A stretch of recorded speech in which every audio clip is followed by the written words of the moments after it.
Esta é a história do dia da Rádio Observador. O que aprendemos com os abusos sexuais na Igreja em Portugal?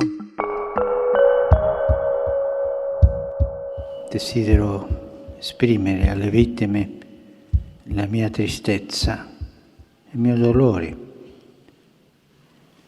per i traumi che hanno subito e anche la mia vergogna, la nostra vergogna, la mia vergogna, per la troppo lunga incapacità della Chiesa di metterle al centro delle sue preoccupazioni. Em outubro de 2021, depois de um relatório apontar que desde 1950 os abusos sexuais de crianças na Igreja Católica em França fizeram pelo menos 330 mil vítimas, o Papa Francisco falou no momento da vergonha.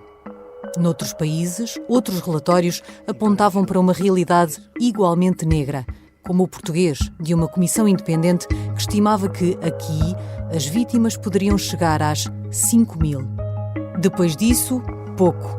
Uma nova comissão, reações contraditórias de diferentes bispos e a incerteza sobre o que, ou se alguma coisa, mudou.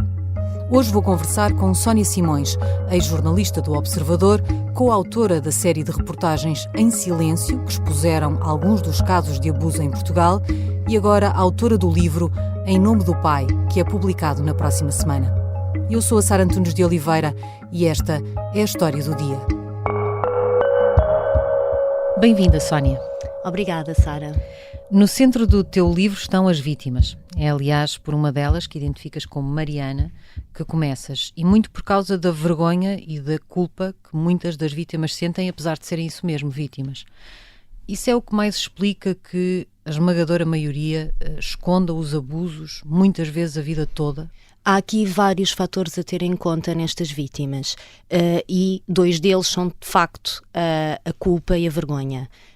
Estas vítimas têm muita dificuldade em perceber porque é que lhes aconteceu a elas. Elas pensam que até provocaram, porque não evitaram responder, não evitaram um gesto mais abusivo e pensam que foram elas as culpadas por terem sido abusadas. E isso reprime-as, de alguma maneira? Sim. Pior ainda quando falamos de crianças, porque as crianças sentem-se num grau inferior ao seu agressor e normalmente são desacreditadas perante um adulto.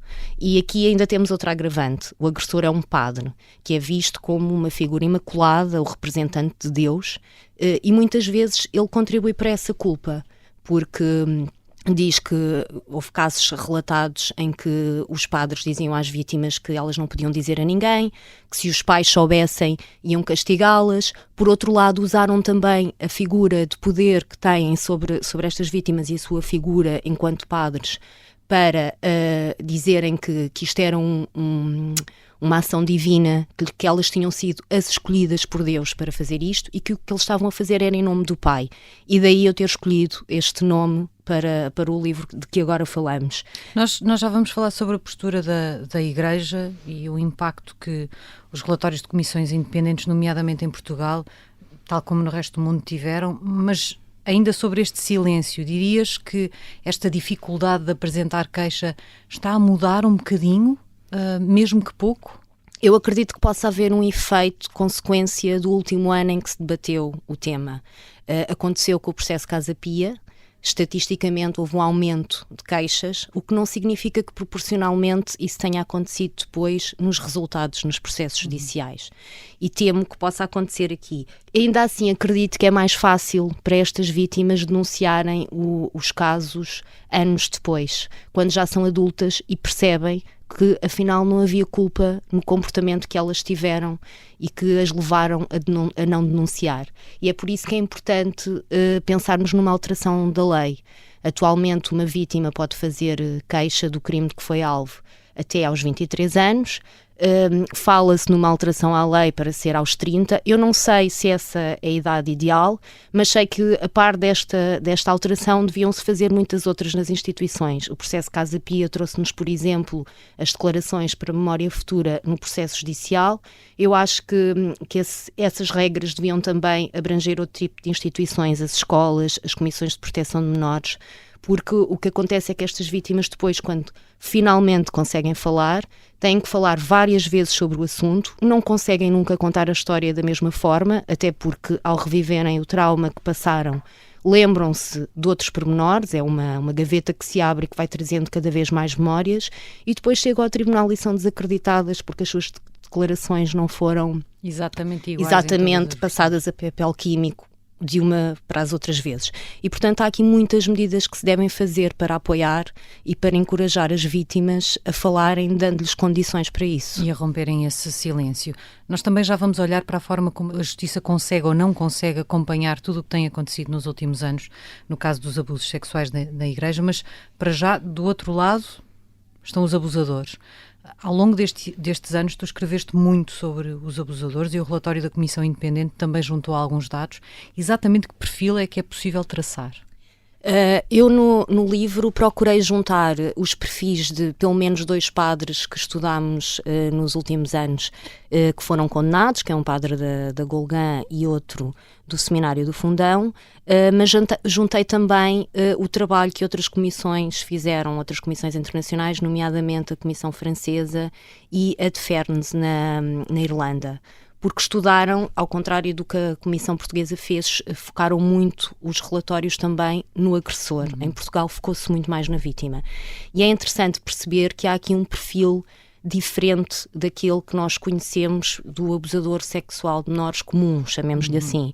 Porque, de facto, no caso dos abusadores membros do clero, há todo um processo que inclui uma série de abusos até chegar aos abusos físicos e que se prolongam no tempo, portanto, em que o agressor estabelece uma relação com a vítima e vai passando como que vai subindo escadas e à medida que vai subindo as escadas vai agravando o abuso sexual. E ampliando o controle sobre exatamente. E percebe-se que não há sim aqui uma preferência por crianças, sim, mas que pode começar com as crianças ainda pequenas e os abusos podem perdurar até a criança ser adolescente, quase adulta, há muitos casos assim, e é interessante também perceber que, por exemplo, a coordenadora do estudo em França, que é uma psiquiatra que tem feito vários estudos nesta matéria, diz que esta preferência pelas crianças, na verdade, ela só encontrou em 10% dos casos. O que existe aqui, de facto, é uma grande solidão e frustração por parte destes agressores e também uma grande imaturidade sexual. Significa que as crianças são só uma oportunidade mais fácil no olhar e na visão destes abusadores? Poderá ser, apesar de haver uma apetência pelas crianças, não é? Porque senão podia-se pensar porque é que não procuram um adulto. Mas a verdade é que há aqui toda uma insuficiência sexual, chamemos-lhe assim, que poderá pesar nas políticas que a Igreja agora está a pensar adotar, poderá pesar, por exemplo, na formação dos padres. Estes padres não têm formação sexual e podem ter aqui uma frustração que procuram responder através das crianças que serão mais frágil, o elo mais fraco, não é?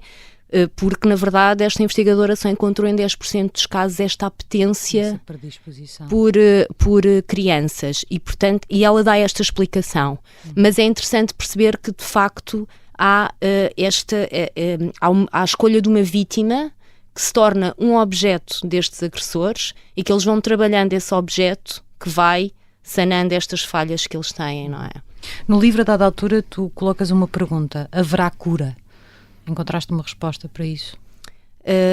A resposta que encontrei não era a que eu queria encontrar, de facto, porque, na verdade, toda a literatura que consultei e chegando a Portugal, o próprio psiquiatra Daniel Sampaio disse o mesmo, é muito difícil haver cura para estes casos.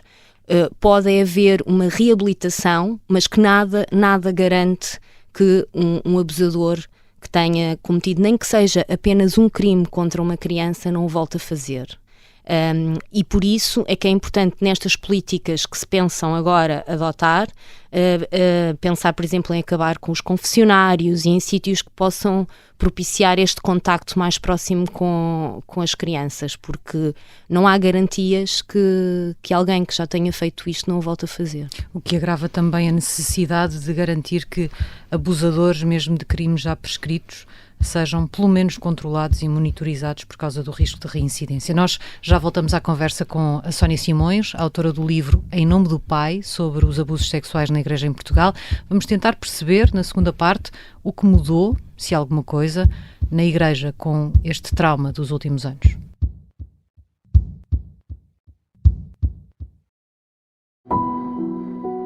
Esta é uma história de intrigas, segredos e traições. É uma história de agentes secretos e de um agente secreto em particular. Vladimir Vladimirovich Putin. Esta é a história escondida de como Vladimir Putin montou uma teia de poder e guerra que começou no KGB e acabou na Ucrânia.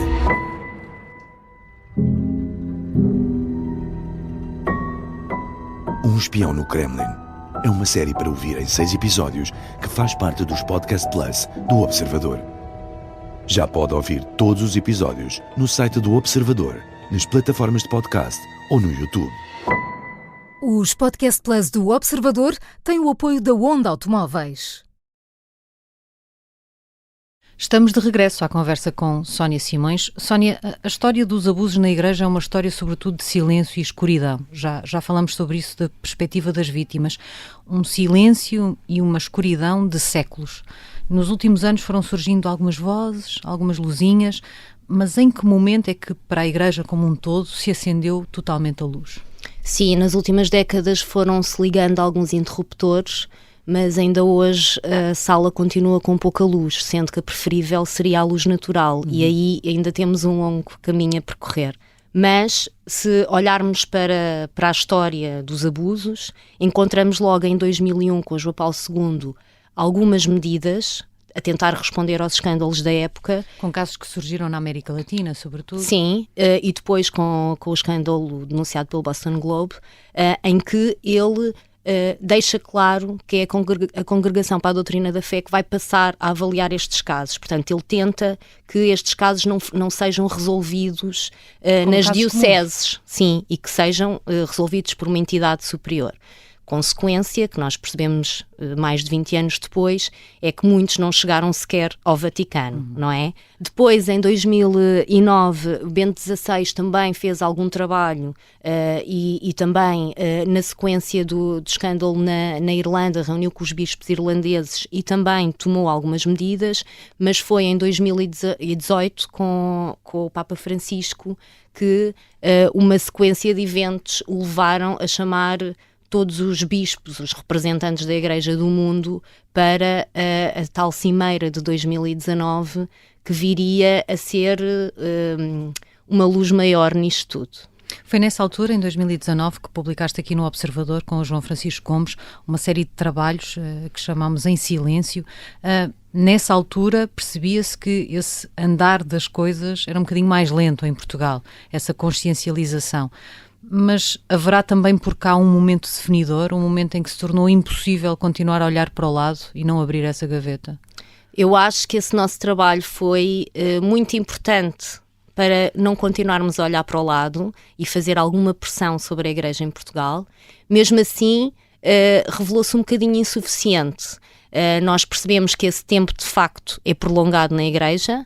Em 2019 começaram-se a criar as comissões diocesanas, que tiveram alguma resistência por parte de algumas dioceses e que demoraram quase um ano a ser implementadas. Depois veio a pandemia, as queixas às comissões foram ínfimas e a justificação não foi só a pandemia, porque as próprias vítimas acabaram por revelar que o facto da comissão estar na Igreja e ter elementos da Igreja as demovia de se queixarem contra a Igreja. Era como se tivessem de se queixar ao próprio abusador na figura da Igreja como um todo. Sim. E depois, o trabalho do Observador, eu acho que foi importante para ir tentando despertar para alguns interruptores que se podiam acender, mas em finais de 2021, depois de ser conhecido o relatório francês e de um grupo de católicos em Portugal ter pedido expressamente à Conferência Episcopal Portuguesa para estudar o caso em Portugal, eu acho que aí foi fundamental